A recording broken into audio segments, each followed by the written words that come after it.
নমস্কার, আপনারা দেখছেন এখন দাসপুর বার্তা। ১৬ প্রহরব্যাপী অখণ্ড নাম যজ্ঞে দোলযাত্রা উৎসব কল্যাণপুর বকুলকুঞ্জে।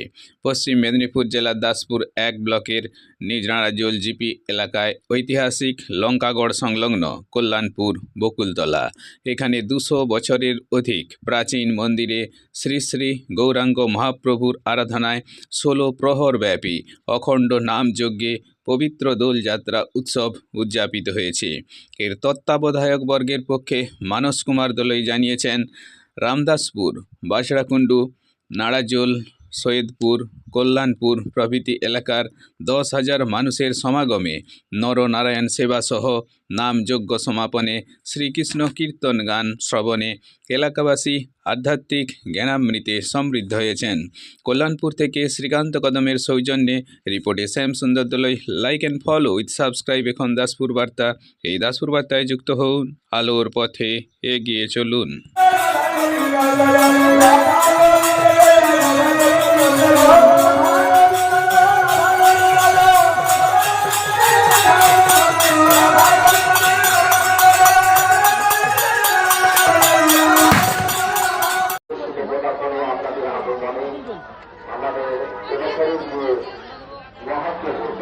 মহাপ্রভুর পবিত্র পীঠে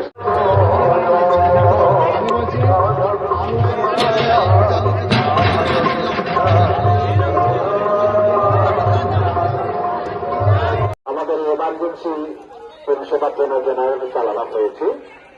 একটু যারা হাত ধোয়ার জন্য জানিয়েছেন অনুরোধ করবে একটু আমাদেরকে সময় দেন। বিদ্যুৎটা চলে যাওয়ার জন্য হয়তো সাময়িকভাবে পরিষেবাটি বন্ধ ছিল, আবার পুনরায় চালু করে দেওয়া হয়েছে, হতেই পারে।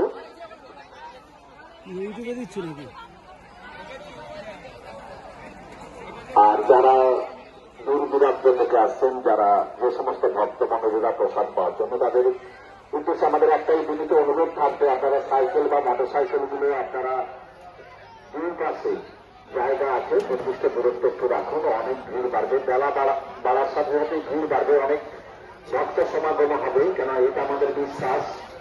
কল্যাণপুরের পবিত্র ভূমিতে যারা আসছে, পীঠভূমি, পীঠস্থান, আর সেই বকুলকুঞ্জে মহাপ্রভুর পবিত্র ভূমিতে দোলযাত্রা উপলক্ষে ১৬ প্রহর নামযজ্ঞের অনুষ্ঠান এবং সেই সঙ্গে আজকে মহোৎসবের আয়োজন করা হয়েছে।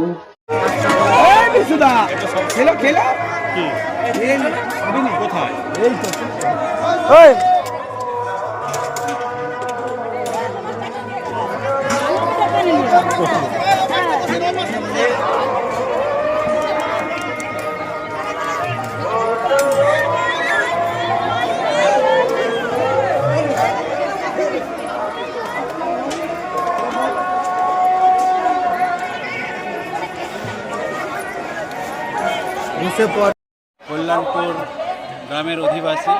আমাদের এই কল্যাণপুর গ্রামেরই বকুলকুঞ্জ প্রাঙ্গণে দোল উৎসব প্রতি বৎসরই পালিত হয়ে আসছে।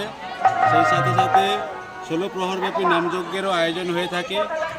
বিগত ২ বৎসর পূর্বে আমরা অন্ন মহোৎসবের আয়োজন করেছিলাম, সেই রূপই আবার পুনরায় এইবারে আমরা প্রায় ১০,০০০ লোকের আমরা প্রোগ্রাম রেখেছিলাম। এস্টিমেট প্রায় ১০,০০০ লোক প্রসাদ পেয়েছেন এবং এই অনুষ্ঠানে আমরা সার্বিকভাবে পাশাপাশি গ্রাম বাজড়াকুণ্ডু, নাড়াজোল, আমাদের নিজ গ্রাম কল্যাণপুর, রামদাসপুর, সৈয়দপুর ইত্যাদি গ্রামের সাহায্য সহযোগিতা পেয়ে থাকি। তাদেরকে আমরা আন্তরিকভাবে ধন্যবাদ জানাই এবং যে সমস্ত ভক্তবৃন্দ আমাদেরকে আশীর্বাদ করেছেন, শুভেচ্ছা জানিয়েছেন, তাদের প্রতি আমাদের আন্তরিক শুভেচ্ছা রইল। আমাদের এই উৎসব প্রায় ২০০ বৎসরের পুরনো উৎসব। এখানে পূর্বে একটা বিশাল আকারের বকুল গাছ ছিল। সেই প্রতিষ্ঠিত বকুল গাছ কালের ক্রমে ভঙ্গুর হয়ে যাওয়ার পরে আবার পুনরায় বকুল চারা গাছ রোপণ করা হয়েছে এবং প্রতিষ্ঠা করা হয়েছে এবং তার সাথে সাথে মন্দির প্রতিষ্ঠা করা হয়েছে এবং সেই থেকেই আমরা বংশানুক্রমিক পরবর্তী প্রজন্ম ধরে ধরে আমরা পালন করে আসছি এই দোল উৎসব এবং সেটা আমাদের আন্তরিক প্রয়াস থাকবে এটাকে আমরা আরও ভবিষ্যতে যাতে সর্বাঙ্গীন সুন্দর করতে পারি এবং মানুষজনের সাহায্য সহযোগিতা নিয়ে আরও সামনের দিকে এগিয়ে যেতে পারি, সেই প্রয়াস আমাদের জারি থাকবে। আশা করি পাশাপাশি মানুষজনকে আমরা সাথে পাবো এবং সাথে সাথে আমার ভাইয়েরা রয়েছে এবং কাকু সবাই রয়েছে, সবার সহযোগিতায় আমরা এই অনুষ্ঠানটাকে সর্বাঙ্গীন সুন্দর করতে পারি। এবং এখানকার সবাই যে সমস্ত যুবক ছেলেরা রয়েছে আমাকে খুব ভরসা করে এবং দায়িত্ব দিয়ে আমার উপর তারা অনেকটা বিশ্বাস করে আমাকে, সেই জন্য আমিও ওদের উপর অনেকটা ভরসা রেখেছি বা ভরসা রাখি। ভাই হিসাবে ওদেরকে যেটা আমি বলি শুনে থাকি, বা কার্যটাকে সুষ্ঠুভাবে করতে গেলে কীভাবে কী করতে হবে নিজের একটা আলোচনা করা, পরামর্শ দেওয়া, এইগুলো